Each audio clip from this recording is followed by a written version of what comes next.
Vasudevam Sutam Devam Kamsa Chanura Mardhanam Devaki Paramanandam Krishnam Vande Jagatgurum. Krishna, who descended into this world to give pleasure to Vasudev and Devaki, and also to annihilate the miscreants and re-establish the dharma. And not only re-established, he also gave instructions on dharma, an the entire essence of the entire Upanishad in the form of wonderful literature, which is embedded within the great epic called Mahabharata, that is Bhagavad Gita. This whole Bhagavad Gita, interestingly, took place not in an ashrama, not in a conference room, not in a very peaceful situation. There was tension all over. At that point of time, this beautiful knowledge, Atma Vidya, Paramatma Vidya, this Vidya, the knowledge is being given to someone who doesn't have much time to sit and hear, who himself was very much disturbed and had something in his life to take care and do much. There are two categories of people that we usually come across. One who want to have a happy life. As long as they live in this world, they want to be successful and have a happy life. And that's all they think about. It doesn't go beyond that point. It just cuts off. I am born, I have to be successful in my life and be a nice person, help people, and then life ends over. Whereas the second category of people are one who thinks, well, I have an understanding of something beyond this life, where they say life over there is much more nicer, um, with less problems, disease, tension, and full of joy. Just enjoy. It's just full of enjoyment. When we go there, our enjoyment doesn't stop for a minute, for a day, or a year. It continues for a long time. We can enjoy, we can dance, we can do whatever we want, sing, and be there for a long period of time. That's the second category of people who are interested in wanting to go to some different planetary system, and be there for some time. And the third category of people are those who understand that even that place is not permanent. It's long duration though, but then it's not permanent. It's like most of us, we left our hometown or place, uh, or can be considered into this category of wanting to have an extended comfort life. So we came to a Sorga called America over here. As we are going through, we understand, well, this is also not a permanent place. There are not safe, there's nothing safe here, secured here. People are wanting us to, not everyone, at least, treated as alien. You do not belong to this place.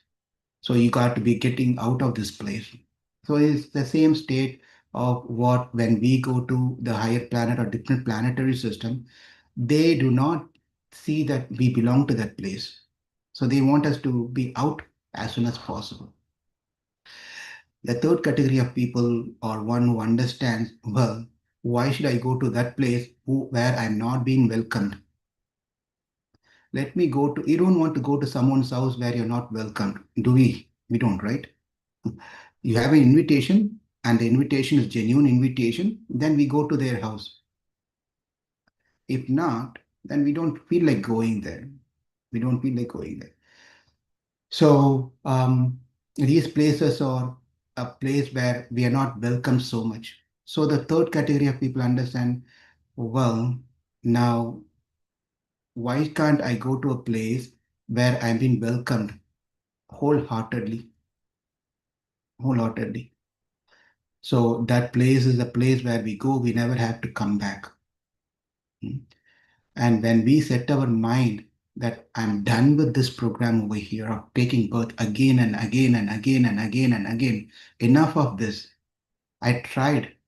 I've been trying, and this is enough. Let me put a stop to this one. Let me go to a place where I don't need to come back here, where I've been welcomed with full heart, where I've been treated like a king. Hmm? Some of you might have had this experience who are abroad, when we go to our home where parents are there, right? How are we treated? Like a king. King in a sense, of course, we are all child to our mother, father. However old you may be 60, 70, 80, still to your mother and father, you're a child. And they don't call, sir, please come. How was your day? They don't call like that. They call like how they called 20, 40, 50 years back. The same. They don't show a difference in at all. So when we get treated so nicely, they make a food item that we like. All those things happens. The first, whatever they make first, it comes to us. Hot paratha or vada, sabji, pakodas. It first comes to us. And your brother will be sitting next to you, and your sister will be sitting next to you. Hare, you never gave me a hot to me, but you're giving to her, giving to him, right? Because this is the person I've been waiting for an year to come for this particular day. And she is here, and he is here. And you are with me all the time. It's the same thing when we go back to that place where we've been welcomed, we've been treated, we get a royal treatment than the treatment that's been given to those who are existing there already. Yeah? The Nitya Suris, Nitya Atmas, the souls um, who are there eternally, they become secondary to the Lord. Whereas when we go there, we become an important guest for the first time over there. But then when we understand that part, then we are start thinking that what am I supposed to do now? So I do not focus on the first category of people who want to just have a life here in this world and enjoy and then finish it, and who worries about the next lifetime and so forth. This life, let me have a nice life. And I'm not concerned about those people who want to have a extended happiness going to other planetary system and enjoy for some period of the time and again have to come back and suffer. Because karma can only be gained in the karma bhumi. Karma bhumi is this bhuloka. It's not Swarga Loka or any other place. This is the only place where you accumulate karma, where you accumulate other things, dharma, perform dharma, and so forth. In other places, it's not so. You're going to finish. When you go there, you're just finishing your credit points of karma. That's all. You cannot gain over there, nothing. So I don't want to go to that other planetary system. So option is left for us to decide where we want to go. So the point is we go back to Krishna. For us to go back to Krishna, what is that we need to do here? What is that we need to do here? And that exactly Krishna says that prepare yourself. So when the times comes, right time comes, you don't worry about going to Swarga, going to in Nagaloka. Nagaloka is also pretty nice place. All different places. Um, just you can come back to me. So what am I supposed to do? Well, prepare for the examination that's coming. And what's the examination that you're talking about? Is that my, a SAT exam or this exam, all those different exams that coming? No, those exams are all for you to make yourself comfortable in this world, in this life, and that is for your body, shariram, and the examination for your atma, and that exam is only once in one's lifetime. It comes, and what exam is that? Death. Death is the examination, and life is a preparation, as we heard this quote several times. So we got to prepare ourselves for that final examination. Some of us, most of us doesn't know when that examination is going to come. Some of us know, some of us doesn't even expect, it just comes. One of the family whom we know in St. Louis, just 2 days back or 3 days back, um, husband passed away in St. Louis, whom we know. Husband passed away. He was suffering through some cancer, passed away. Some people doesn't even have to go through these things. Suddenly they die. So this is a quite tricky exam that we have to go through. Every one of us go through. So therefore, it was fortunate. It's fortunate if we know that when the day is going to be there. So if it's going to be there, if I know the date and time, then I can start preparing and enjoy whatever I want to enjoy until this year end. And then next year end, can become a serious devotee. I can do all those different combinations of how I want to do my life. Or one, but here is the example of what we are learning here, where a personality who knows, who has a control of when he wants to leave the body. Not many people have an option. And if you think, I only wish that I have that option, it is not a boon, it's a curse. It would be a curse for us. If we at all we know that we have an option that Prabhu, you can die whenever you want. You just decide the date, time, and muhurta and etc. You die. It's a curse actually. It's so very difficult to make the decision when we want to leave the body. It's just not going to happen that easy. But here's a person who was ready to leave the body. That is Bhīṣma Pitama. He is ready to leave the body. At that time, everything was the stars and the sky and all those things were coming into a right position. And Bhishmadeva was speaking so many dharma shastra, apad dharma, raja dharma, moksha dharma, and many dharmas. If we read Mahabharata, these dharma, the way that he tells many times is with nice, small stories. Beautiful stories, small stories. He takes the stories and try to give an advice to Yudhishthira Maharaj and respond to Yudhishthira's questions. As he was telling this one, it was coming to a point where enough is right time for me to leave the body. Therefore, at this point of time, let me purify myself, my consciousness, my mind, my chitta, by remembering Krishna. Everyone remembers Krishna in many ways. Some people always get attached to their temple deities. Some people get attached to their home deities. Some people get attached to Krishna and Vrindavan. Some people get attached to Balagopal, and Radha Krishna. Many ways that Krishna, within Krishna himself, the Lord, even though the Lord has taken different avatars, as human, as animals, as reptiles, as so many different avatars, as bird, Hamsa avatara. He's taken many avatars. One may get attracted to any of these different avatars. Or if we are with Krishna, particularly interested in love with Krishna, within Krishna's life, Krishna's pastime, not necessarily everyone is of same liking towards one particular Krishna. One may like Vrindavan Krishna, one may like Vasudev Krishna, one may like Bala Krishna, one may like Yugal Krishna, Kishore, Radha Krishna, and different Rukmini Krishna, right? One may get attached to Satyabhama Krishna. There are so many Krishna one may get attracted to. Here, interestingly, Bhishmadev got attracted to Krishna who was present in the battlefield. In the Rathir, Mati. This attachment, Rati means attachment, or getting attracted.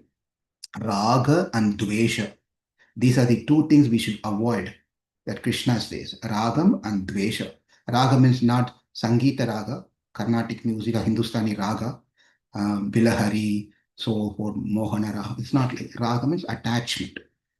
That attachment has to be directed towards Krishna, somehow or the other towards Krishna. So here, Bhishmadev, starting, he said that let me purify my mind. He starts reciting, glorifying Krishna in just 10 slokas, starting from 32nd sloka of the ninth chapter of Bhagavatam in the first canto. Interestingly, if you remember, the previous chapter was also another stuti. Yes, yes, Kunti Stuti. Eighth chapter is Kunti Stuti, and the ninth chapter is Bhīṣma Stuti. Stuti glorification. Iti Matir Upakalpita with this is again. Please go to, if you want to follow me, go to the first canto, ninth chapter, 32nd sloka. Iti Matir Upakalpita with Trishna Bhagavati Satva Pungave Vibhumni Sasukam Upagate Kvachit Viharthum Prakritim Peshi Yet Bhava Pravaha. Bhīṣmadeva said, "Let me now invest my thinking, feeling, and willing, which were so long engaged in different subjects and occupational duties, in the all powerful Lord Sri Krishna, is always self satisfied, but sometimes, being the leader of the devotees, he enjoys transcendental pleasure by descending to the material world, although from him only the material world is created. Tribhuvana Kamanam Katamal Ravikara Gauravara Umbaram Dadhani Vapur Alaka Kula Vritanu Bharjam Vijaya Sake Ratirastume Anvadhya Vijaya Sake Ratir Astume, without any other fruitive desire of wanting something. Let Krishna, who has this beautiful bluish color like a tamal tree, whose attracts all the planetary system, who's wearing this glittering yellow garment, whose body is covered and smeared with a sandalwood paste, may become my object of worship. May become the object of worship. Jagannath Ashtakam is also pretty much the same thing at the end of every, may become the object, Jagannatha, may he become the object of my worship. But this is one of the important things. We have to set an object in our life so that we get attracted to that one. And then the 34th sloka, which is third sloka in the series, Yudi Duraga Rajo Vidumra Vishvak Kacha Lulita Shamavari Alankrita Sye Mama Nishita Sarir Vibidhyamana Tvachi Vilasat Kavache Astu Krishna Ma. On the battlefield where Sri Krishna attended Arjuna out of friendship, the flowing hair of Lord Krishna turned ashen due to the um, dust raised by the hoofs of the horses. And because of his labor, beads of sweat wetted his face. All this decoration intensified by the wounds dealt by my sharp arrows were enjoyed by him. Let my mind thus go unto Sri Krishna. Krishna's where is sweating. Just imagine Krishna is sweating, the drops of sweat coming and dropping from his face. Is working hard for his devotee. Krishna is really working hard for his devotee. And what are we doing? We have to question ourselves. Are we working for Krishna or are we working for ourselves? That's something that we need to ask to ourselves. With that said, we're going to continue the fourth sloka or the 35th sloka in the Bhīṣma Stuti and see how much we can cover today. Sapati Saki Vacha Nishamya Madhye Nija Parayor Bhalayo Ratam Niveshya Sitavati Para Sainikayur Akshna Ratavati Partha Sake Ratir Mamastu. You can see this Rati keep on coming. Rati, and Rati. Rati means having that. Again, as I said, we need to have that desire first of all. We should have a desire. If we don't even have a desire, then nothing is going to work. We have hit on this topic at least several times. So we all have to have a desire. I need to do this one for Krishna. I need to get up. I need to chant. I need to serve. I need to do this one. That desire has to come. That's the only thing Krishna does not enforce us. Krishna said, if you have a desire, do it. If you don't, that's fine. That's fine. That's how Krishna works. We only wish that Krishna has enforced the desire on us. It would have been very nice for all of us. But Krishna, udhasina, in that particular, when it comes to that particular thing, is udhasina. It doesn't interfere in our desire. But it is our own thing that we have to work on developing their ratir mamastu. Ratavati partha sake ratir mamastu. In obedience to Lord, in obedience to the, this is where we are entering into Kurukshetra. It's all in Kurukshetra, but actually entering into the starting of Kurukshetra, where Bhīṣmadeva is telling that you, Krishna, became a servant of your servant of your devotee, where you took over the service of being a charioteer for your friend. Partha. Partha name is Partha means Arjuna. Partha Sakhe means friend of Arjuna. This is Partha Sarathi, whose name we just discussed last time also. That has been mentioned here. So he's telling that in obedience to the command of his friend, Lord Sri Krishna entered the arena of the battlefield of Kurukshetra between the soldiers of Arjuna and Duryodhana. And while there, he shortened the lifespans of the opposite party by his merciful glance. This was done simply by his look at the enemy. Let my mind be fixed upon that Krishna. Are you all able to hear me clearly? I'm just a little away from the. Okay. So this is a beautiful verse where important point has been made here. Sapati on the battlefield. Sakhi means who? Sakhi Vachaha means out of the order of what Arjuna told Krishna is. Arjuna was full fired up. He was completely ready, you know, uh, to go and do whatever he needs to do in the battlefield. He was just prepared, completely prepared. His mind was set. He got his all arrows, enough of arrows, bow is ready, polished, chariot is ready, and gas has been filled, and all the snacks has been loaded into the chariot on the way to eat. Everything is ready. He was completely set. At that point of time, he said to Krishna, Krishna, I'm ready. I'll just finish all these people. Do me a favor, Krishna.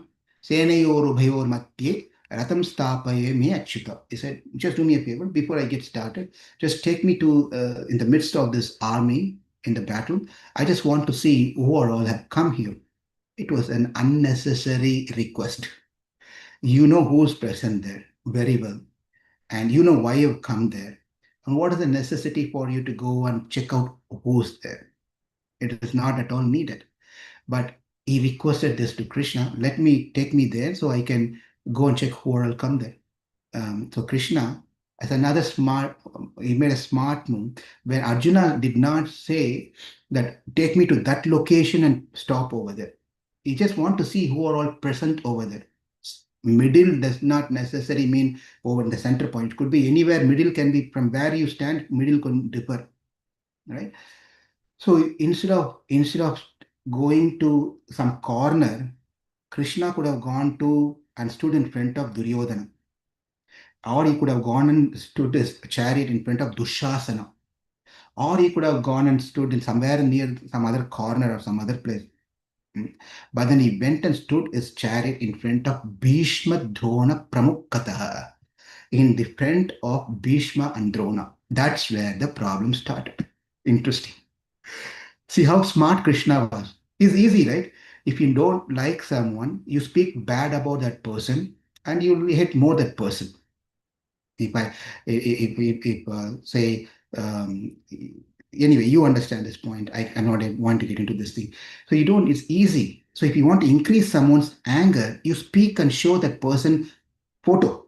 Hey, Shamanti, look at this person. And this is, she loves everyone, but I'm just taking a name. Look at this one, Amla Radhika. See her. I'm telling you.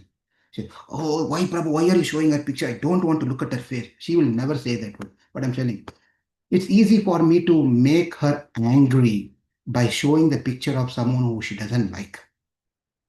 Krishna did the same thing. She could have done the same. I mean, Krishna could have done the same thing. Krishna wanted Arjuna to fight. Yes or no? Easy program. You just take him in front of Dushasana. Enough. Krishna, Arjuna would have just fired up. But what Krishna did, what took him straight to Bhishma and Drona Pramukhataha. He went into in front of Bhishma and look at, I'm here. That's all he did this one, right? Now, when he saw this one, that is when he got lost. That's when he got lost. And then the sloka, he got lost. And then what Krishna Nija Parayor Bhalayor Ratam Niveshya Tithavati Para Sainikayu Akshna. This word Akshna is a so very important word. What Krishna did with just by looking on all of these people, Krishna has already set a date for them, end date. We have a birth date, right? But none of us know the end date. But Krishna already set their end date by just action, by just a look at each. Oh, Drona, tongue, Bhishma, tongue, like the Bhīṣmadeva, 10th day you will fall down. You're set. Drona, 15th day. Karna was not present initially. Karna, he will die in 17th day. Duryodhana, 18th day. So the date has been set to every one of them. Everyone has been said the date has been set by just by a look alone. When we look, nothing happens. People don't know what happened to your eyes, Prabhu. Are you normal? You look like something problem with your eyes. That's all people laugh at us when we stare at someone. But when Krishna looks, date has been set. Date has been set. Katakshan, special katakshan on all this. So Arjuna was not fighting. The truth is that Arjuna was not really fighting. Arjuna is considered to be a great Sabyasachi. He's considered as a great fighter, archer. But then the truth is that it was not Arjuna who fought and won. It was Krishna who made this whole thing successful for Pandavas by just doing one simple thing. Guess what? Arjuna did not take his chariot. Sorry, Krishna did not take any weapons. But Krishna did only one thing. Pandavas won.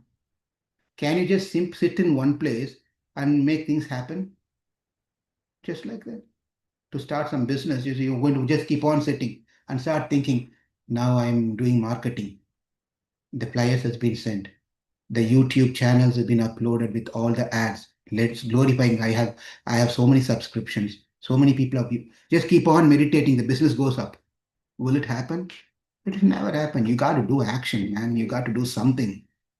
So Krishna, Acharya says, Krishna won the battle. What? Arjuna sweat, Yudhishthira sweat, Abhimanyu got killed. So many things happened over there. Krishna was all he was doing is just sitting on the chariot and riding the chair. Acharya said that is the reason they won. That's the reason. By just sitting on the chariot, Krishna drove the chariot in such a way that every arrow that came from the opponent all became waste. None of them hit Arjuna, none of them hit anyone. Right? So Acharya's explanation is this one. Therefore, just by driving the chariot to up and down and right and left and like this, moving all the chair, you see this one. When someone in the movies, you see some bullet comes or some arrow comes, the hero he will coolly watch the arrow or a bullet coming like this. He will just wait. The hero will be waiting. Bullet comes. He'll just take coolly, he will do like this. It will just go like this. That movie. Where did the movie thing came from? From Mahabharata. That's exactly how Krishna drove his chariot, where all the arrows were just going waste. That's how it happened. So the point here is, when Krishna went to Hastinapur as Pandava Duta, as an ambassador, messenger, for Pandavas to convey the message, at that time he looked at Dushasana because Krishna was not happy. So he looked at Dushasana. Dushasana's date was fixed at that point of time. So Krishna was trying to tell Arjuna that, my dear friend, see, all these people are dead snakes. There are dead snakes.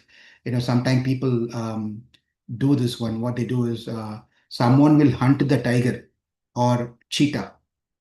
The hunter will do it, and the tiger will be lying down, dead, shot. And I can go put my foot on the head of the tiger or cheetah and take a photo, selfie like this.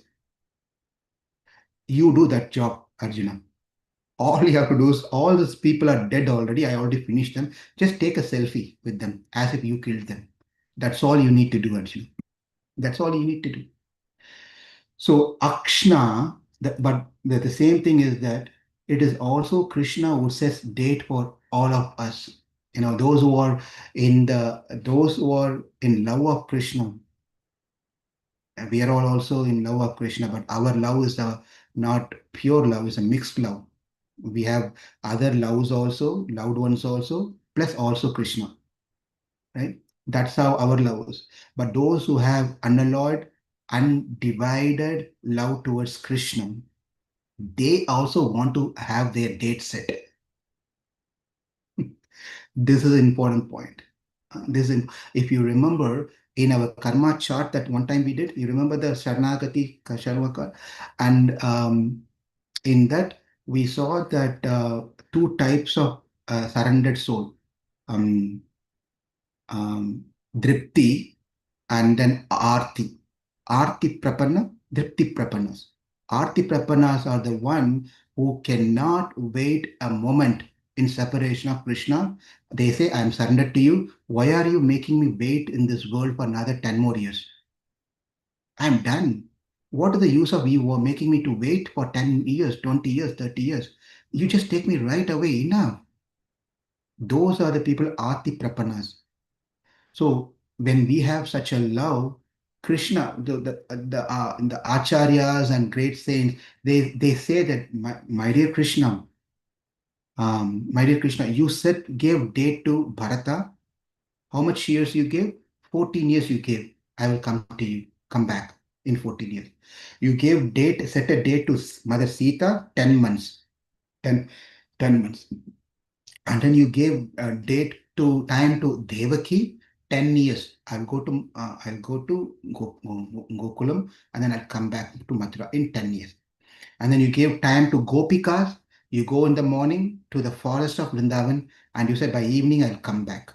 So you're given time to everyone. When you will come to take them and be with them. But my dear Lord, you're not given time to me. Nalen Ariyen, there's one beautiful pastime by an Alva. He says, Nalen Ariyen means I don't know the date, that what date you're going to give me your mercy, when the date that you're going to take me. I don't know. Why are you delaying me? Just take me.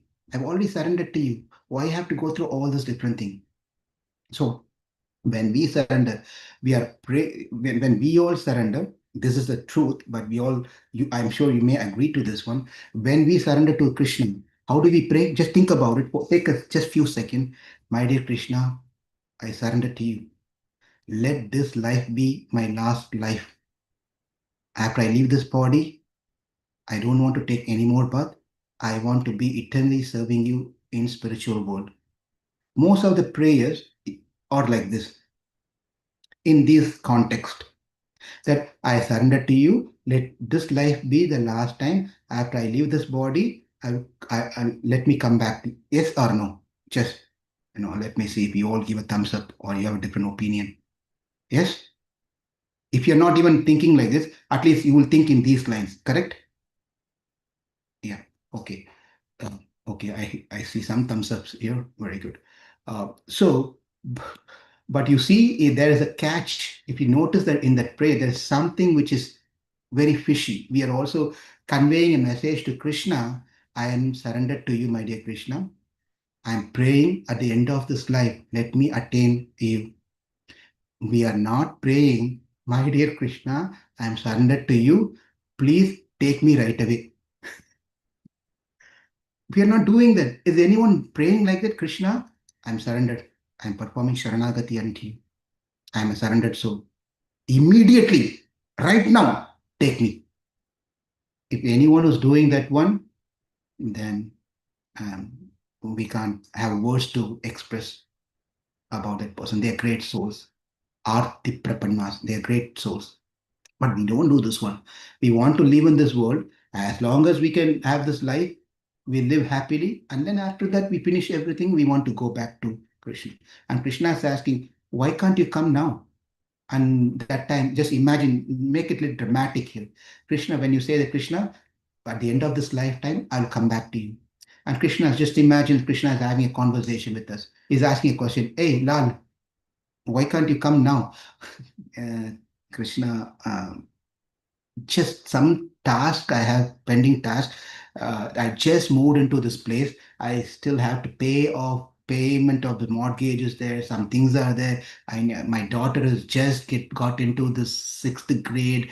Uh, I have a aged a mother here, and I have to take care of this one. And Krishna smiles.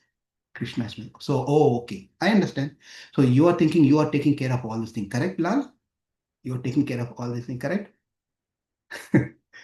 And what's going to be the answer? If I say yes, I lost Krishna. I didn't understand the philosophy. If I say no, no, Krishna, I'm not taking care, then Krishna is going to tell, well, why don't you come now then?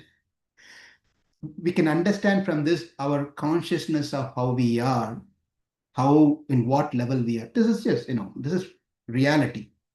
We give classes, we speak big things. But when it comes down to the reality of what we are, then we have to question ourselves, right?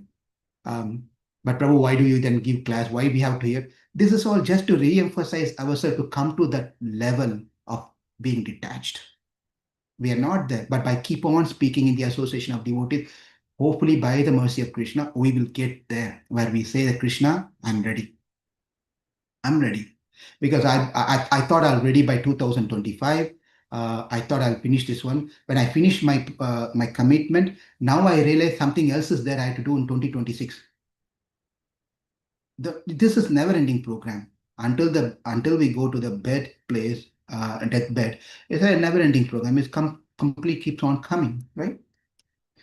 Stitavati parama sainikayur akshna. So this is a point. So I what Bhishma is saying, to that glance that you had, let me get attracted, Ratir, Mamastu, let me get attracted that glance of yours where you set a time for everyone. Time for everyone. Um, it is said that when we, so you say, if, for example, Amohanam Prabhu sends Nandini, um, go, I need a pen, go get it fast because you're in a meeting and you don't know where the pen is. And you told Nandini, go get me the pen. And she gone inside, she's not come out yet. She's no, not that she forgot. She's searching, looking for the pen. But look at the behind you, the door is open, right? As you're in the front, look, doing the meeting thing, you keep on looking at the door, whether she's coming or not, whether she's coming or not, right? We all, when we send someone to a task, important task, we eagerly wait for when that person is going to come. We just keep looking, is he there? Someone will be talking to us, but our eyes will be there looking for, not concentrating yet. We'll be looking that Prabhu has come or not, that Mataji has come or not. We keep on looking there. The great souls are looking upon on someone when that person will come, when that person will come. Who the person? Kala Devata. Kala Devata. When we talk about Kala Devata, Mrityu Devata, Dharma Devata, these are the three devatas who participate heavily at the time of death. Kala Devata sets the time, Mrityu Devata comes and pulls us out of this body, and Dharma Devata decides what's your next destination. These devatas comes and meets us all the time. So we are these great souls are waiting to see where is that person, Kala Devata, is still not come yet. Just imagine putting ourselves like this. Where is Kala? We won't even think like, Prabhu, what are you talking on a Sunday morning? We want to have a happy Sunday. And the way that you're giving is so scary. This is not why we want to, this is not how we want to start our Sunday. We have to be joyful and happy. Yes. But this is the joy of the great souls, where their joy is to await for Krishna to come. Krishna to come in the form of Kala, Kalosmi, Kala, in the way that Krishna can come. So that has been explained over here in this particular sloka. Sapati sakhi vacho nishamya madhye nicha parayor bhalayor ratam niveshya thitavati bharat sainikayor akshna ratavati partha sake ratir mamastu. How he looked at the enemies. Let me fix my mind upon that Krishna, the glance that he had upon someone. Some people doesn't even have to speak. Just by their look, others tremble. You don't have to talk. You just have to look like this, and then oh my, I have a bad. Um, I should say this. When I went in my engineering college, I got caught by every senior just because of my look. That's not what I want to do. When I look, they say, hey, why are you staring at me? I'm just looking. Why you are staring like this? That is not how I'm just looking. No, you are staring at me. Come here. Jump 20 times. And so this is what happens. But our staring or look is going to be nothing. But when Krishna looks, it's quite interesting the way that he looks. There's a meaning behind it. Now let's move on to the uh, next sloka, fifth sloka, which is 36th sloka. व्यवहित प्रतनामुखं निरीक्ष्य स्वजन वधात् विमुक्ष्य दोष बुद्ध्या कुमतिम् अहरद आत्मविद्यास् चरणरति परमस्य तस्य मेस्तु. This is another one beautiful sloka. When Arjuna was seeing polluted, now what happened? Arjuna in the previous sloka, you know that Arjuna told, just take me in the midst of this army. Krishna took and he said, Bhishma and Drona is right here. Look at them. And then when he saw this situation, when he saw that how strong he was before, now he's completely gone.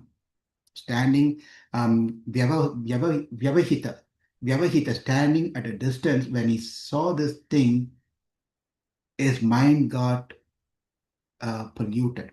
His intelligence got corrupted. And that is what has been told. When Arjuna was seemingly polluted by the ignorance upon observing the soldiers and commanders before him on the battlefield.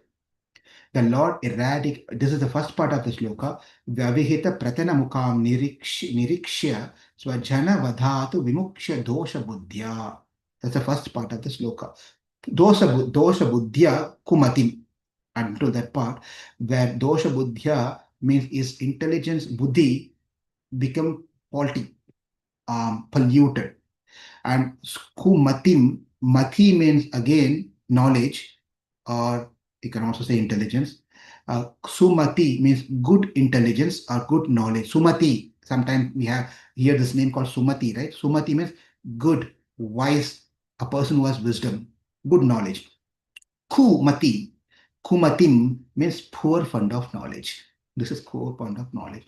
So you have dosha buddhya and kumatim. These are the two things he encountered when he saw Bhishma and Drona and all his friends and relatives and cousins and uncles and different people. He became polluted. He got into an ignorant mode.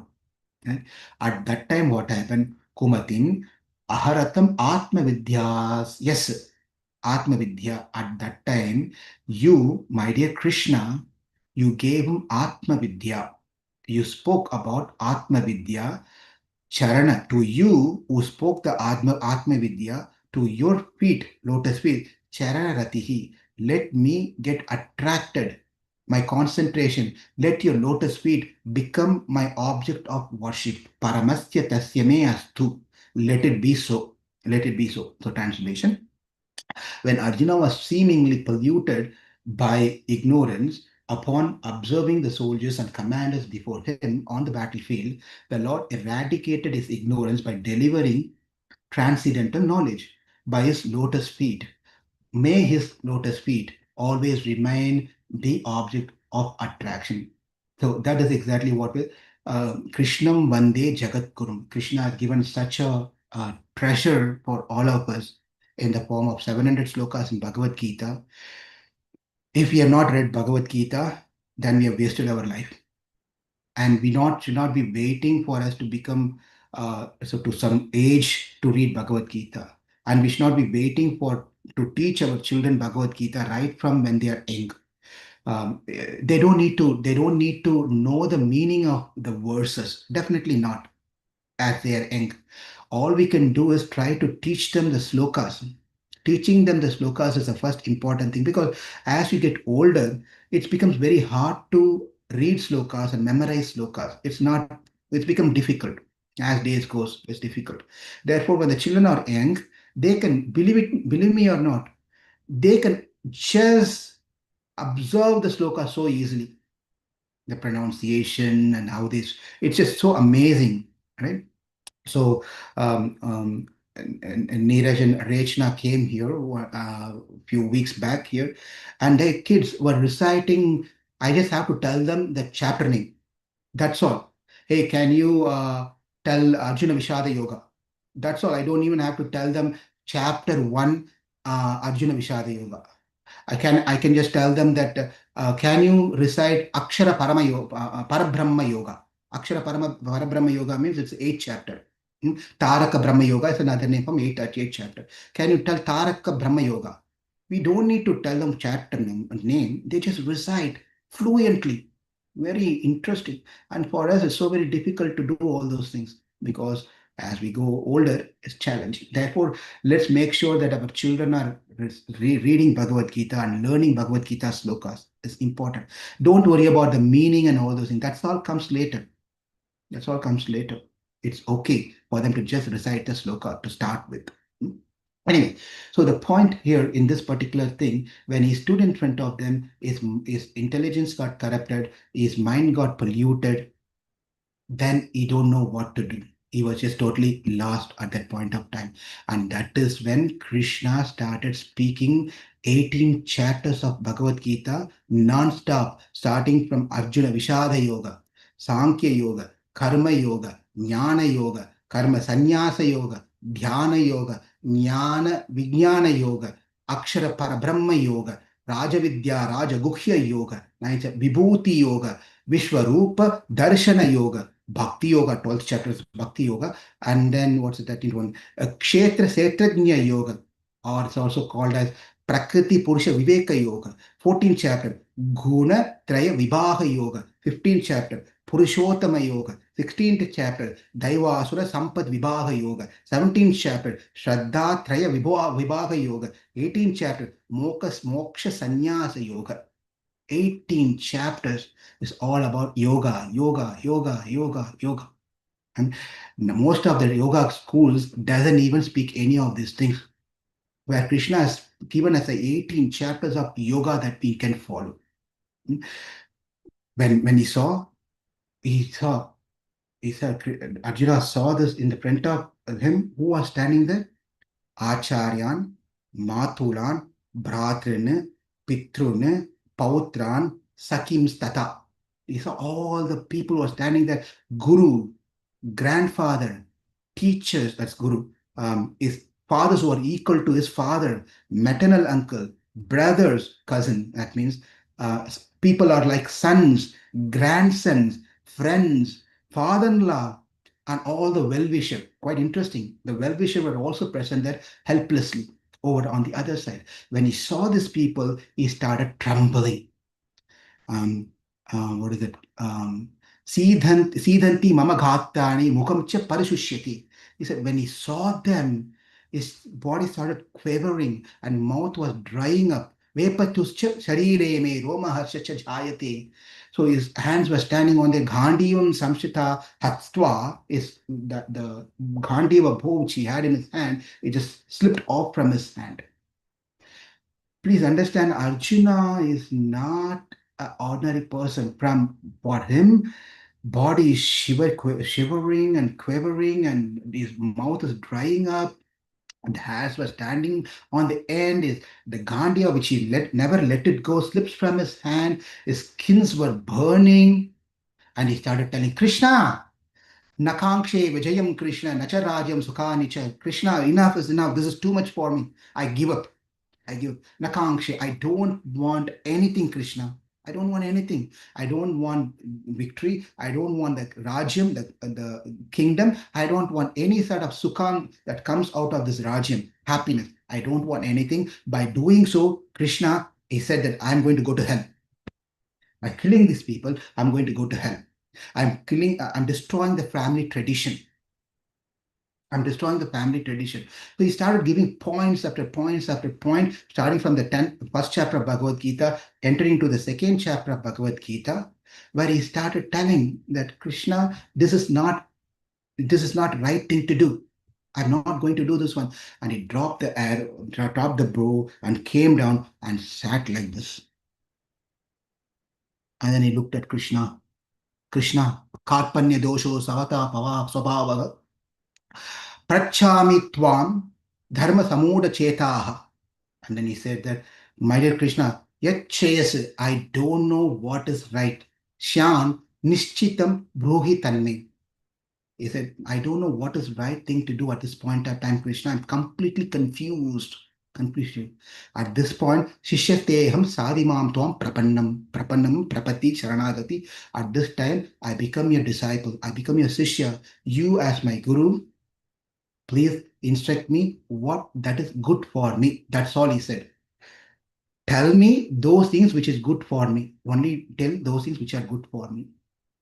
When Krishna heard this one, he said, tap on, hey, sometimes, when you see, if you've seen this, the wrestlers, they fight and they fall down in the boxing and all those things. They fall down and the coach comes, hey, he slaps at his back. No, it's not that out of anger. He just give a big slap on his back. Hey, get up! He just slaps at back. Get up! What are you doing? Krishna did the same thing. He says that Kashmalamidam. He says, what did he say? Kutastva Kashmalamidam Vishame Samupastitam. He says, come on, where does impurity come into you, Arjuna? Anarya Jushtum Aswargyam Akirti Karam Arjuna. Why? This doesn't fit into your category. This is not what you are. How did the impurity come into you, Arjuna? This is not going to lead you it's not going to get you to any good things. It's not going to lead you to any higher status in life and higher planet. And as Krishna was talking to Arjuna like this, encouraging word, then Krishna understood something. The reason that he is thinking that he doesn't want to fight is just because he is thinking by shooting arrows on Drona, Bhishma, and so forth, he is going to kill them. That means what? He's thinking that Atma and Sharira, the body, are one and the same. By killing that person, is killing the Atma. When the Atma is killed, is dead. Therefore, Krishna Vyavihita Pratanamukam Nirikshya Swajana Vadhatu Vimukshya Dosha Buddhya, the Dosha Buddhya that here, and the Kumatim Aharata Atma Vidya. At that point of time, he gave the Atma Vidya, Dosha Buddhi. He thought that what are the Dosha Buddhi he had? What are the Kumutim he had? He had compassion towards where he is not supposed to have compassion. Right? If a terrorist is coming into your house, you don't tell, hey, Aditi has come to my house. You don't start giving him, hey, please come and sit. Have a sweet word. Because Dharma Shastra says when guest comes into your house, you have to honor him a nice place, have some sweet words, give him something to drink, give him something to eat, take care of him nicely. Terrorists come. You do this one, show compassion and these things to a terrorist, you don't do this one. So Arjuna made a mistake number one. He showed compassion to wrong place or a person. And the second one is Asthana Sneha Karunya. Karunya means compassion, and Asthana Sneha means he want to have a friendship with some people who he doesn't need to have friendship at all. Sometimes we think that we need to be good with everyone. Everyone are my friends. Not necessary that's going to, Prahlad is the only one who can think like that. He was like that, right? But when you are in certain position, certain role, and you have some duties to do, things like that, then obviously you take a position where you have to differentiate people, right? You have to deal in this world. Unless and until you became a Mahabhav by Prahlad Bhakti, then you don't see any of these things. but we are not there yet. Therefore, we have certain duties to do. Then we know these are the people I need to associate with. These are the people I should not associate with. If you all disagree to what I said, Prabhu, we should not see anyone like that. Do not see friends and enemies like that. We have to be like Prahlad. Then why we have Upadeshamrita? Why we have nectar of devotion? What to do, what not to do? How to control Manasa Siksha by Raghunath Das Goswami, right? So, why do we have all those different things then? An instruction to us to be careful how we lead our life. Right? Therefore, Arjuna showed compassion to the wrong people and the wrong place. And then I'm checking the time here. And then he had a sneham, the friendship with the wrong person. And the third thing, the biggest problem he had is asthana, sneha, karunya, dharma, adharma, dhiyakulam. Dharma, adharma, dhiyakulam means he started thinking that dharma to be adharma and adharma to be dharma. What is his dharma? His dharma as a Kshatriya, he must be fighting there. He shouldn't be become like a sannyasi. He shouldn't be doing that one. That is adharma for him. The sannyasi cannot come into the battlefield and start fighting. That is adharma for a sannyasi. But if a Kshatriya behaves like a sannyasi in a battlefield, that is adharma for a Kshatriya. Therefore, compassion in a wrong place, friendship in a wrong place, and getting confused with what is dharma, dharma to be adharma, and adharma to be dharma. So also he was thinking that by killing these people, how can I attain moksha? It is very obvious, right? By killing means you're accumulating karma. You're accumulating karma. If you have karma, then obviously you cannot attain moksha. So best thing is not to kill. Ahimsa dharma. Ahimsa dharma. I'm not going to kill. I'm not going to kill. But that's not what you're supposed to do, my friend, because you've been given a role and responsibilities and duties as a king, as a Kshatriya, to take an action. If you don't take an action, that is when you are accumulating sin. Right? If a police officer does not take an action at the right time, then he's going to be questioned, he's going to be punished for not taking. He just cannot keep watching when people are fighting and are going to shoot each other. He just cannot be ahimsa dharma, om shanti shanti shanti. He cannot be like that. He's going to be punished for that. He'll be taken out of the job. So Arjuna was thinking, by killing these people, I'm not going to attain moksha. I will only get sin and I have to go back I have to suffer in the hell. But he failed to understand that by killing these people, he is going to attain moksha. And that is where he lost that understanding and he got dosha buddhya kumatim. Kumatim. And that's when Krishna started speaking, Na jayate mrete va kadachin, nayam bhutva bhavitava na bhuyah, ajonitya shashvato ayam purana, na hanyate hanyamani sharire. Krishna says, Na hanyate hanyamani sharire. Arjuna, come on. The Atma never dies. What you're thinking is only body. Body doesn't matter. Anyway, the body is going to go away. But Atma, you cannot kill the Atma. Nahanyate hanyamani sharire. When the body is slain, the Atma is never slain. Krishna, really? How is that? Yes. Nayanam chintanti shastrani nayanam dahati pavakaha na chayanam kleriyantyapah na soshayati marutaha. He said, the soul cannot be cut into pieces by the weapon, cannot be burnt by the fire, cannot be moistened by the water, cannot be withdrawn by the wind. Nothing can be done to the soul. And understand, and Krishna is telling, understand, Arjuna, if you fight because I told you to fight, you will attain moksha. But if you fight on your own idea, then you will go to hell. Arjuna got confused at this point of time. Krishna, repeat that again. Okay, let me tell you again. Everyone, please listen. Krishna is telling, you fight because I told you to fight. If you do so, under my instruction, you will attain moksha. Okay, fine. What's the other option you said? You just fight for your own, on your own way. not out of my instruction. On your own way, if you want to fight, you fight, but you'll go to hell. Krishna, action is same. Whether you tell and I fight, or without you telling, I take it and I fight myself, action is same. How is it when you tell, I and follow, I go to moksha, I attain moksha. If I do it my own self, I'll go to hell. How is that? How is that? It doesn't make sense to me. And that is when Krishna gets to the second chapter or second out of the chapter. Krishna, understand this one. When you walk out from this place, considering all this concept of showing compassion, going to hell and things, therefore you will walk out this place. As you move out from this place, Karna, who's your best friend, is going to laugh at you. And Duryodhana, Dushasana, and all other 98 brothers, and everyone will mock at you. They're not going to say that you are going out of compassion and forgiving them and going. They'll laugh at you.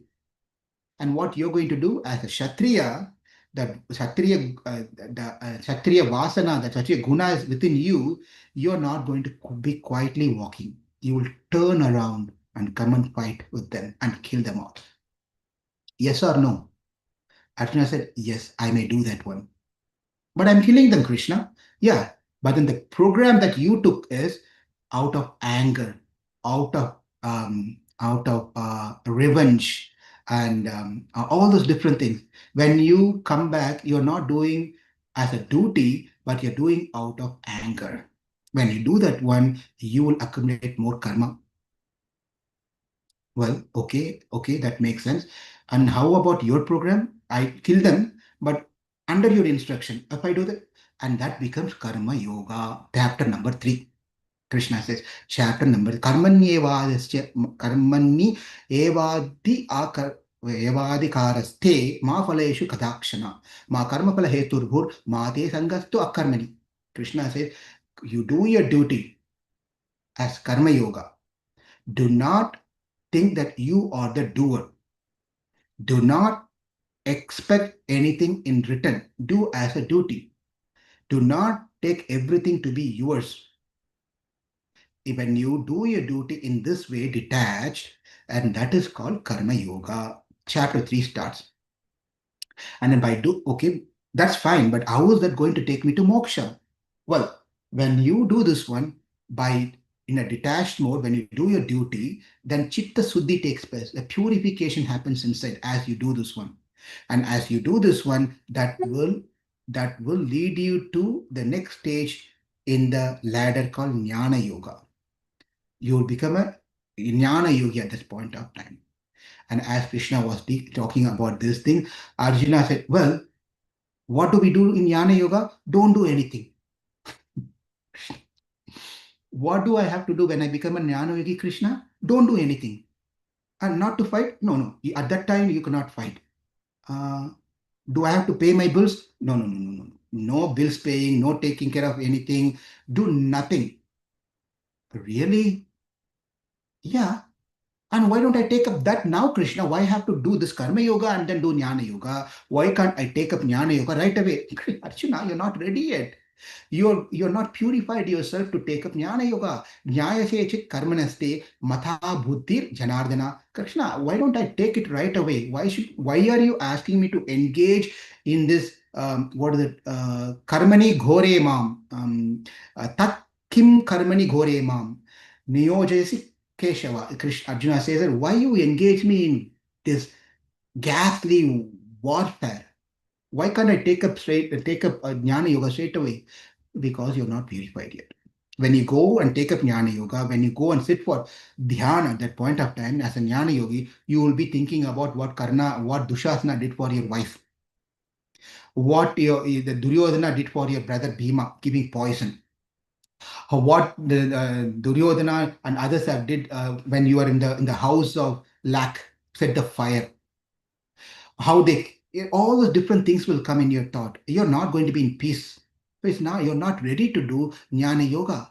But also, I want to tell you something, Arjuna, that by doing karma yoga, you will attain the same result of what you would otherwise attain by performing jnana yoga.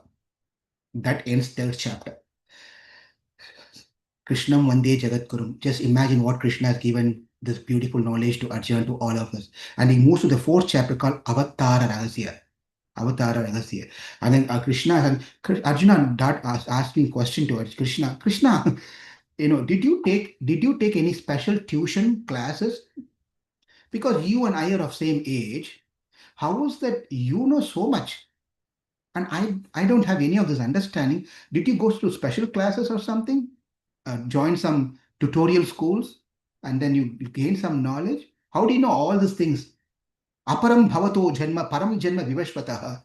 Katham et, because Krishna said, and then, this knowledge I've taught to the sun god, Vivaswan. And that is when Arjuna, come on, stop. How can you say that? You and I are of same age. How can you could have taught this knowledge to the sun god? Katham etat vijaniyam tvam adu proktavan iti. At that time, Krishna said a beautiful verse. He said, my dear friend, understand, bahuni me vyatithani janmani tavacharjuna tanyagam veda sarvani natvam veta param tapa. He says that many lifetimes you and I have gone through. But the only difference is you don't remember. I remember. Natvam veta parantapa. Parantapa, you don't remember. Aham veda sarvani.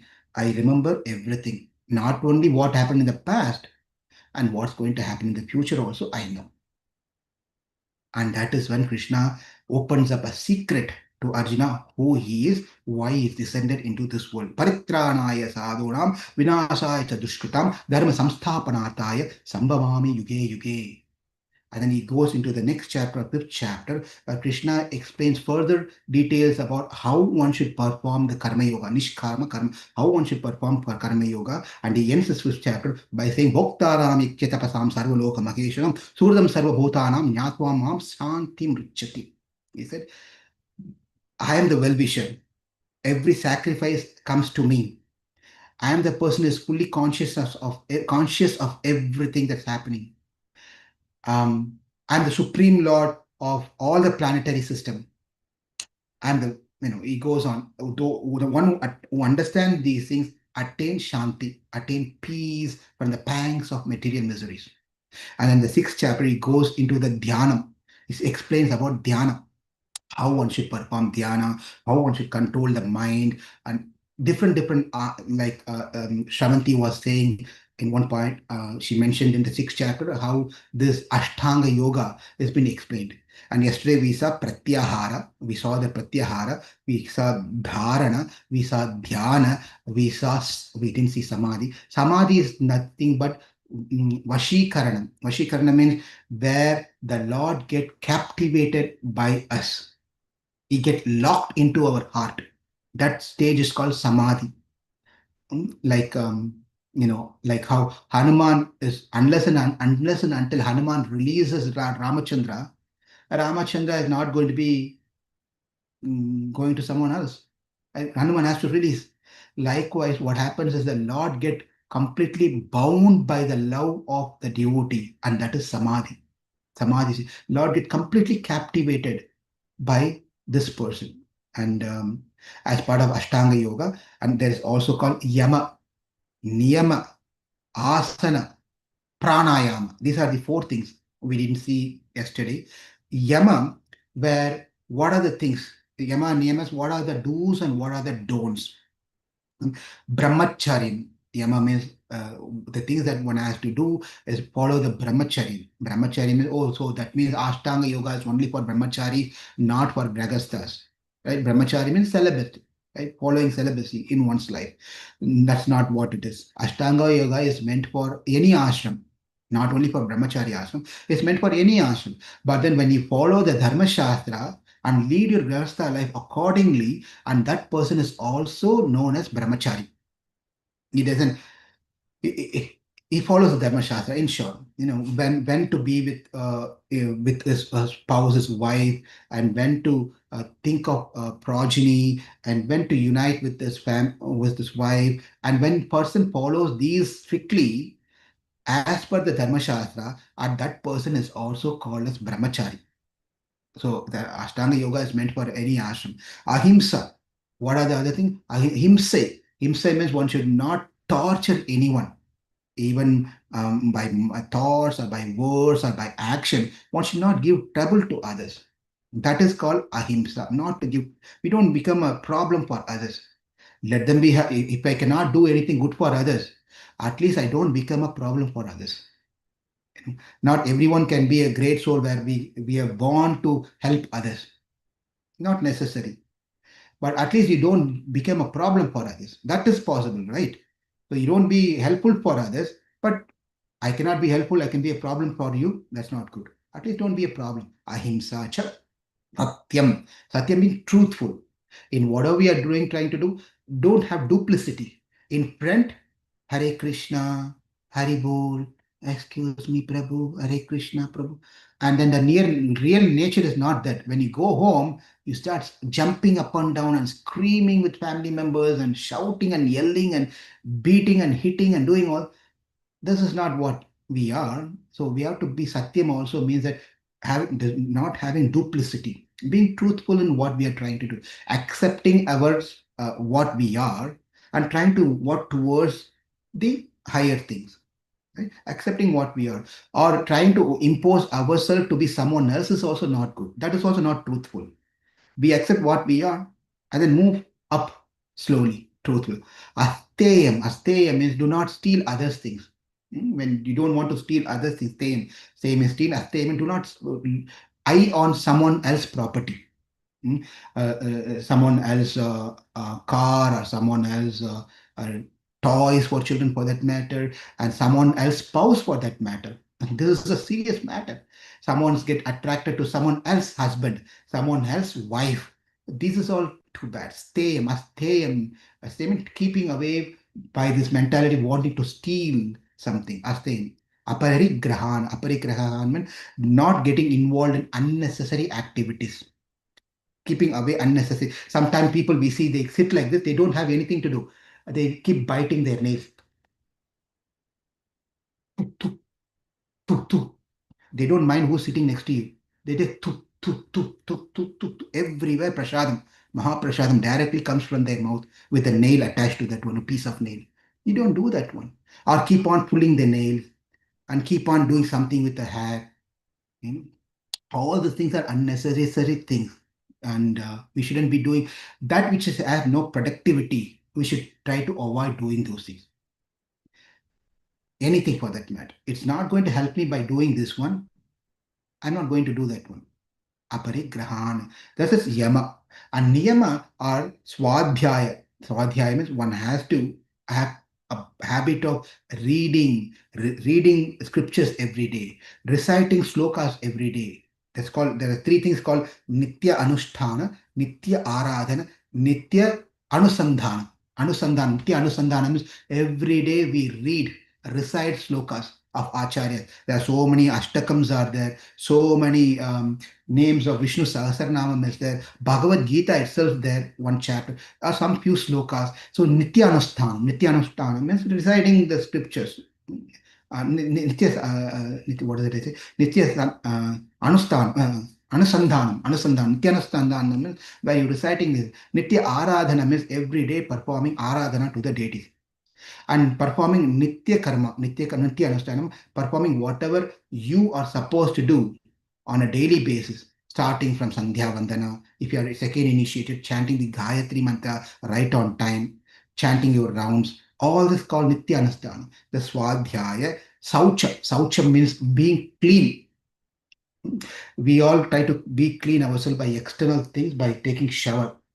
But that is not enough. That is good. That is also needed.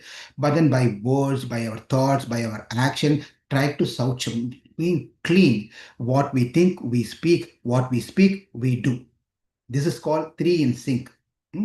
What we think, we have to speak. What we speak, we have to do. And all those thought and word and speak action should be dharmic, not adharmic, like Ravana or like Duryodhana. Duryodhana thought, I'm not going to give a piece of land to Pandavas.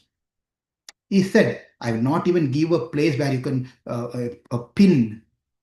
And he didn't even give the land.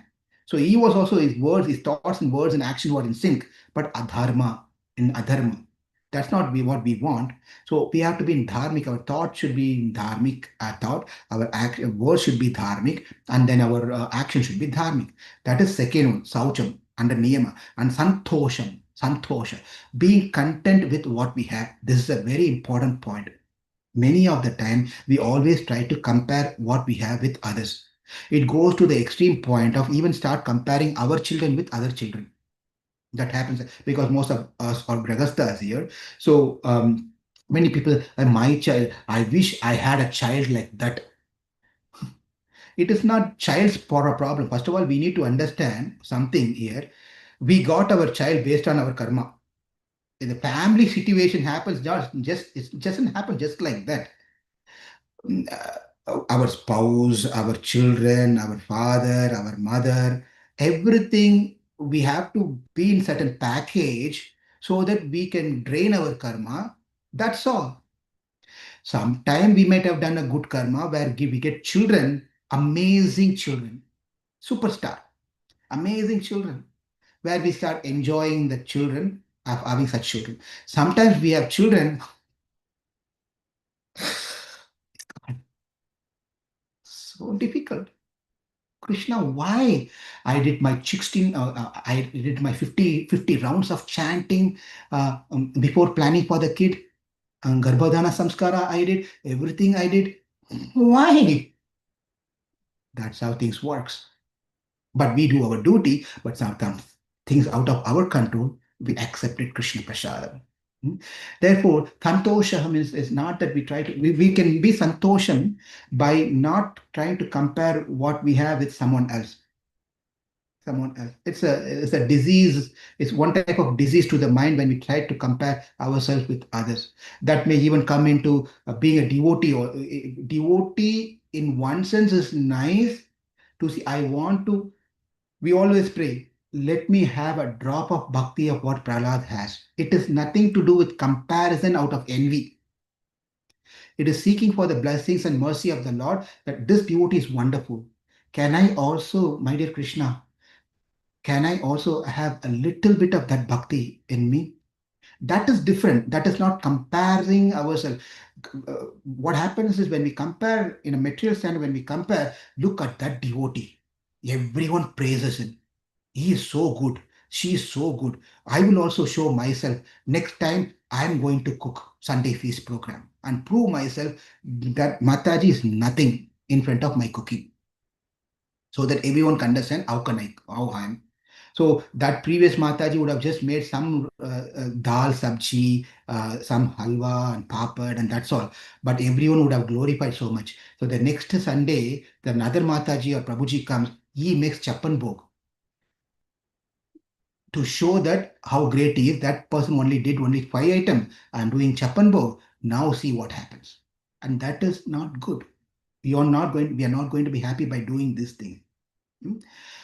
So therefore, the real wealth is that being content in what we have.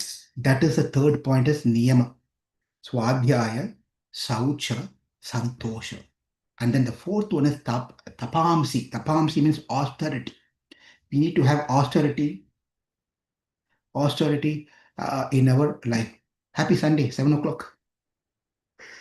So I'll end with this particular sloka. Please allow me to at least finish this sloka and we'll stop here. We will continue the next sloka next time when we get a chance.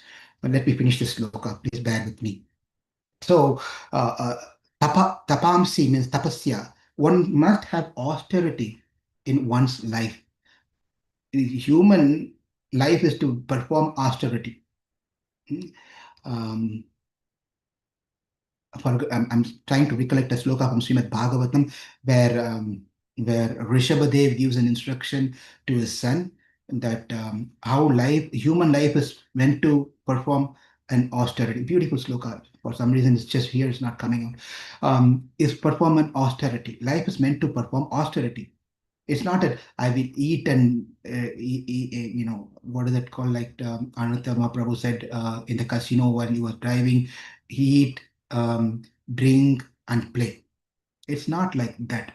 Eat, drink, and play. It's not that. One has to have austerity in what we eat, what we drink, what we play. We have to put some boundaries around these things. That is called austerity. We have to have austerity in our life. Sometimes we may not be interested, some we have to push that one. That's very important as part of yoga system. So these are the things, niyatatmavan. And in this way, yama and niyama, which has to be performed, and asana. Asana is posture. How we sit.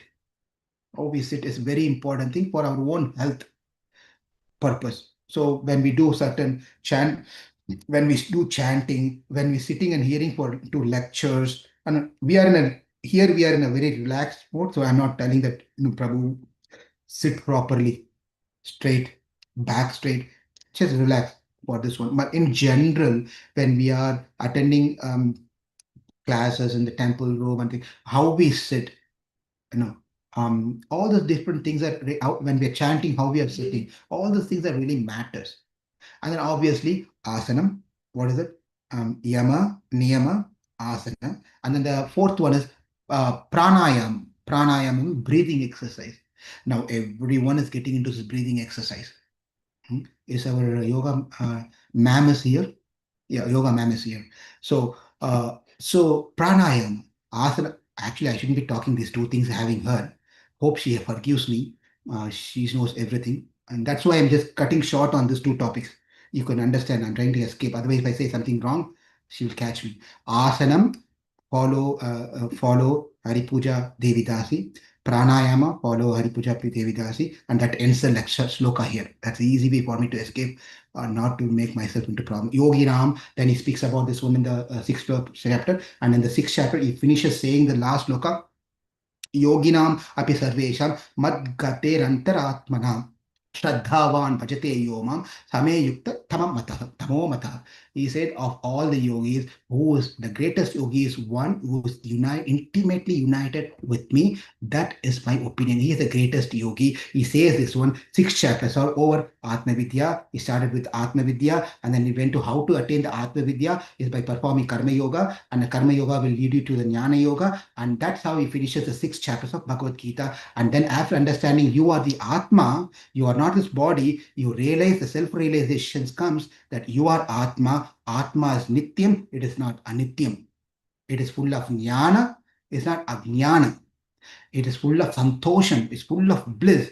It is not dukkham based. When you understand this is Atma, then Krishna says those person will further get engaged into understanding that who is driving all this show in the world.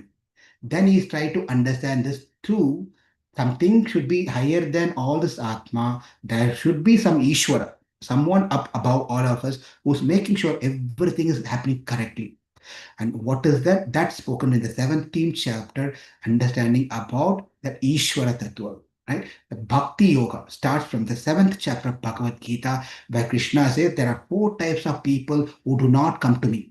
And there are 4 types of people who Chaturvida bhajante mam jnana sukritino Arjuna artha jignashu artharti jnanesha bharadarishava. 4 types of people, they come to me. He says this one in the 7th chapter of Bhagavad Gita.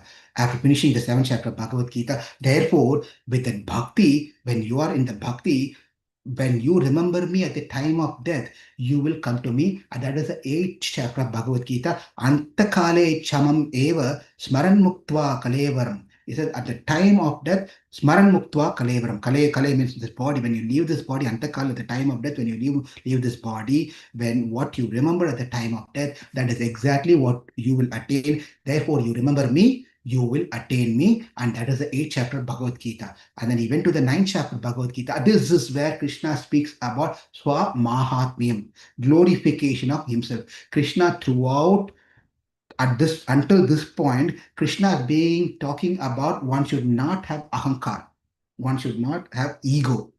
But starting from the 9th chapter of Bhagavad Gita, 9th chapter, 10th chapter, 11th chapter is all about Krishna's ego. Quite interesting. Quite interesting. It speaks about, it's full about Krishna's ego, right? 9th, 10th, and 11th chapter, how great he is, how wonderful he is, how everything is present in everything, how without him nothing can exist. It is Swamahatmim.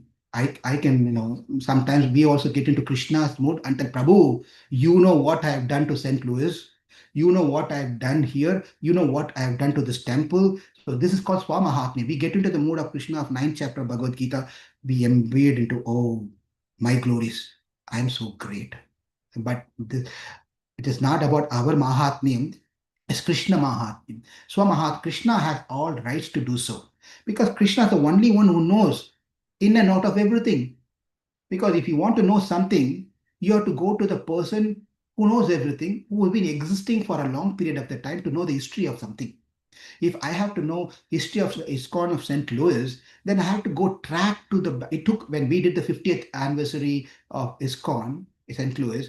I was working to try to track back of who was the one who came here, started the center in St. Louis, and I have to contact that person. And then from there, I went to who's the next person, temple president, who's the next temple president, who's the next temple president. It just went change. But I have to catch hold of the very first person. He started telling, I came here. This is how I started. No one was there. I went to this. He is the only one who can tell us because he is the only one who knows everything. So we can't say that he's egoistic. Or how can Prabhu? How can you glorify yourself? Well, who's going to tell about history of St. Louis otherwise? So therefore, in the ninth chapter of Bhagavad Gita, he said, everything is my property. When we think about property, we usually think about the glasses or cell phone or computer. These are the proper land, homes as property. Krishna said, no, whether it's a chitta or achita, whether it's a matter or is this a spirit, everything belongs to, I am Swami. I am the Swami, only Swami. He is a Paramaswami. He is a supreme Swami because he is the master. No one else is a master. Therefore, Krishna says at the end of the ninth chapter of Bhagavad Gita, says, understanding my Mahatmyam, what you have to do, Arjuna, is Man Mana Bhava, Mat Bhaktaha, Madhyaji, Mam Namaskuru. He said, understanding this, engage your mind, always thinking of me, become my devotee, offer your obeisances unto me, worship me, Mam evaishyasi yuktaivam atmanamat parayanaha. Being completely absorbed in me, definitely you will come to me. Krishna says in the ninth chapter of Bhagavad Gita. And now Arjuna was thinking, well, looks like Bhagavad Gita is done over. Bhagavad Gita, ninth chapter of Bhagavad. Some schools of thought they end Bhagavad Gita with ninth chapter. Done. No more 10th, 11th, and all those things. They finish it ninth chapter. So Arjuna also thought that, okay, Bhagavad Gita is over. Krishna, I will sit and meditate upon you, think about you, and all those things. I'm going to do all those things. At that point of time, Krishna started 10th chapter. Krishna started 10th chapter. He said, you know what, Arjuna, let me tell you some more thing. Everything I am better in that. In that I am present. Um, Adityanam aham Vishnu Jyotisam Ravi Amshuman Marichi Marutham Asmi Nakshatranam aham Shashi. Like that, there are several slokas that Krishna goes on.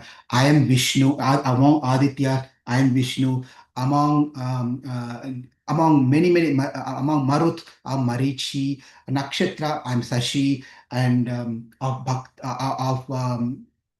of yeah, many things that Krishna speaks that I am so and so, I am so and so, I am so and so. And if you remember, a few days or weeks back, I sent a Mahabharata clip, a latest Mahabharata clip, and I asked, "What do you think about this one?" And this is the chapter they picked up, and the Krishna role who played and dialogue, they said, I am the one who's this one, I am the one this one, I am the one this one. They said the 10th chapter of Bhagavad Gita. But the thing is that it deviated little bit out and it started telling that I am the one who get killed.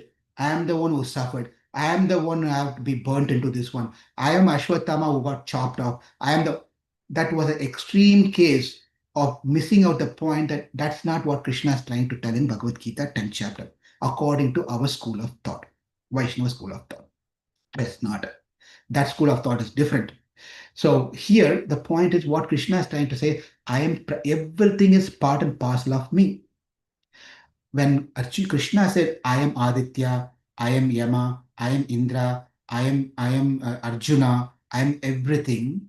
Then Arjuna became very inquisitive, very eager to know, Krishna, this is wonderful. Now, can you please show me what you just said? Can you please show me what you just said? That becomes the 11th chapter of Bhagavad Gita. Can you just tell me whatever you spoke? I want to see it. Not that Arjuna does not believe it, but some inquisitiveness is there within Arjuna, so that not only Arjuna, the people in the future can also understand that who Krishna is. Who Krishna is. So when Krishna is shown, Krishna Arjuna becomes so seeing this Vishwarupa Darshana Yoga, this 11th chapter, when he saw Krishna and Vishwarupa, Pitasi Lokasya Chara Charasya Tvam Asya Pujasya Gurur Gariyan. Then he started falling and started praising Krishna. You are my father, you are father of the entire lokas, and all the moving and non-moving things are part and parcel of you. You are guru, you are father, you are mother, you are everything. Who are you, by the way? I can understand all this thing, but who are you, by the way, Krishna? Kalosmi. Lokakshekrata Prabhava. Is a Pravardho. He said, Krishna says that Kalosmi, I am Kalam. I am the time which takes away everything that we have. It takes away when the time comes, I'll finish everything. Kalosmi. And this is what is told in the 35th sloka, the previous sloka that we saw, where Akshari, by the look, he becomes a time, sets a time in everyone's life. Then in the 12th chapter of Bhagavad Gita, he said, Arjuna says, Krishna, can you please, this is all nice, is there options for me where if I can't do what you want me to do, is there anything else that I can do? Well, Krishna says, well, first of all, you have to, Krishna said, the mark that Krishna said to Arjuna is that you have to meditate upon me in bhakti, my qualities, my gunas, dhyana, perform that bhakti yoga in meditating about my pastimes, my gunas, and all those different things. And Arjuna says, Krishna, to meditate upon you and your characters and your qualities all the time without any break. Dhyanam is challenging, Krishna. What should I do? Is there anything else that I can do for that? Well, try to control your mind first, though you can do meditation on me. Try to control your mind. Controlling mind is where the problem is, Krishna. If I can control mind, then that's no problem for me. I could have easily thought about you in dhyana, but that is where the problem is. I cannot control my mind, Krishna. Is there any other option that you can give to me? Well, if you cannot control the mind, you cannot do dhyana, you cannot control mind, you can control your mind. One thing I can suggest you. What is that, Krishna? Please tell me. Do some service. Engage in devotional service. Engage in devotional service. In that way, your mind becomes purified. When your mind becomes purified, you will be able to control your mind. When you're able to control your mind, you can fix your mind in me and you can perform Tailataravat Avichinna, what we saw yesterday. You can just meditate on me without any breaks. Doing services. I to who, Krishna? Services mean to others, especially to me. Krishna, excuse me. I've never engaged in doing any services to others. I will serve myself. I will only serve myself. Krishna said, if you're only interested in you, then think about yourself. This is the last option, Krishna said. Think about yourself. What do you mean by think about yourself? Think that you are not this body, you are Atma. You are Atma. Atma, body is temporary. Atma is Nirantaram. Atma is permanent. Atma is permanent. Body is not. Think about it. How do I think, Krishna? Well, to think that when you have to get engaged in activities, what activities? Do your karma yoga.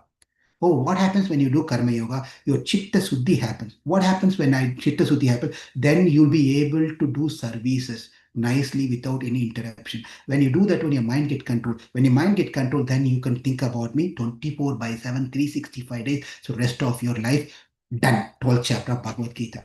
When the 12th chapter of Bhagavad Gita is over, pretty much again Arjuna thought, thank you, Krishna. Everything is done. And Krishna again started talking about the details of what is Chit, what is Jivatma in detail in the 13th chapter of Bhagavad Gita. And in the 14th chapter of Bhagavad Gita, Krishna started giving the knowledge of Achit, what is the three modes of material nature, what is matter. The details all given in the 14th chapter, Chitta in the 13th chapter, Achita in the 14th chapter, after talking all those things, the most important part of what Krishna want to convey the message to Arjuna started in the 15th chapter. This 15th chapter is when Krishna openly told about Purushottama Yoga, that he is a Purusha Uttama. Hmm? Ishvara, that Ishvara is none other than myself. Purushottama Yoga. Then he spoke about Krishna, about himself in the 15th chapter of Bhagavad Gita. And then Arjuna had a question. Arjuna was thinking that, okay, all these things are good, but then if you don't follow these things, how do we know who's a follower of these things, who are not follower of these things? Then Krishna spoke in the 16th chapter that these qualities of people are demonic, these qualities of people are divine. And Arjuna asked, which category do I fall into, Krishna? And definitely you are a divine person, because you passed 15th chapter and you're sitting and hearing. Even the time is 7:17. This guy is supposed to stop long back. He's still talking and talking and talking, and you are all still sitting here and hearing to what this person is talking. That means you cannot be demonic, you are divine. When someone is talking glories of someone else, you're able to hear that happily. That means you must be a divine person. And you are all sitting and hearing here. You are all divine as per Krishna, because you are staying still with me over here. 16th chapter over. And 17th chapter, if you don't follow the Shastra, what happens? And Krishna says in 17th chapter, if I have my own program, not as per the Shastra. I do with faith, but I will do whatever I want. And Krishna says, no use. You have to follow the Shastra and do. You don't make your own Shastra and start doing these. Then Krishna spoke about the Sattva-guna, Rajoguna, and Tamoguna more in detail about Brahmana, Kshatriya, Vaishya, and so forth in the 17th Aharam, and many, many things. He speaks in the three modes in the 17th chapter of Bhagavad Gita. And last chapter of 18th chapter, which Arjuna had a question. You've been speaking about all these things, and what is the tyaga and what is the sannyasa? Are they same? Are they different? And Krishna explains what tyaga and what sannyasa. And after explaining all these things in detail, and Krishna come to a point, Arjuna, I told everything that I have to tell to you. And you cannot get this condensed version of this anywhere else. You have everything under you. Now it's your choice to pick up what you wanted to do. And finally he says it, Sarvadharmana parityaja mamekam saranam vraja aham tva sarva papebhya mokshayishyami masucha. Krishna concludes that one and said that now I've given everything to you.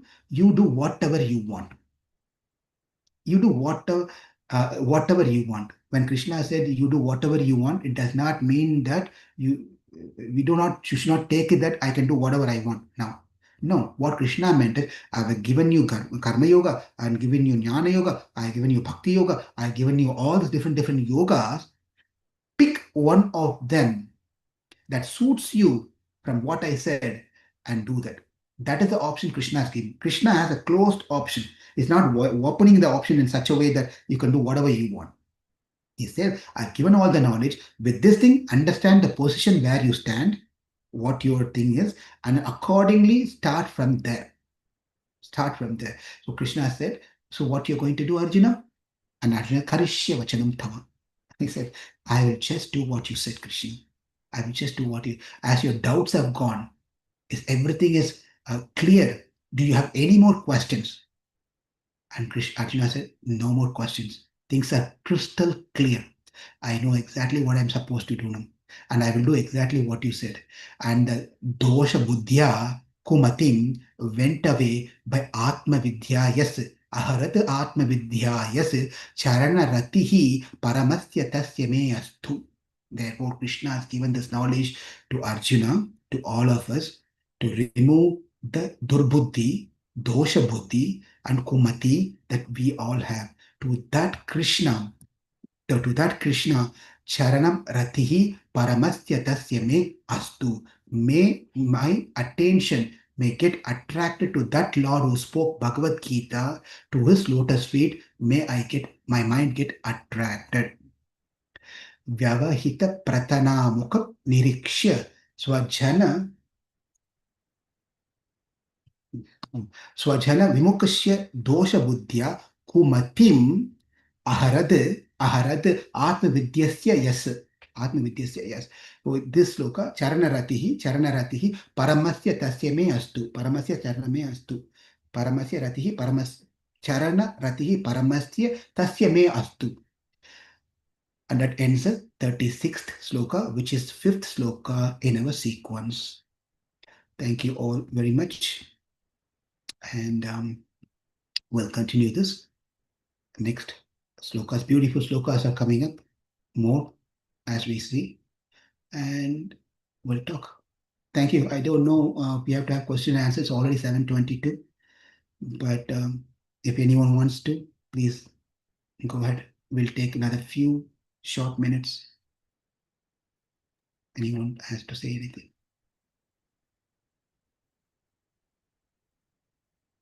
Any questions?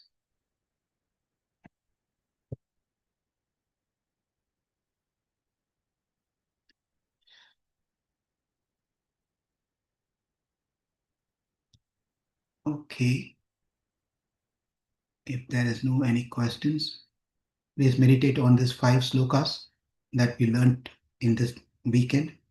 It was a blessing for us to get into the mode of Bhīṣmadeva, to understand the beautiful Stuti, Bhīṣma Stuti.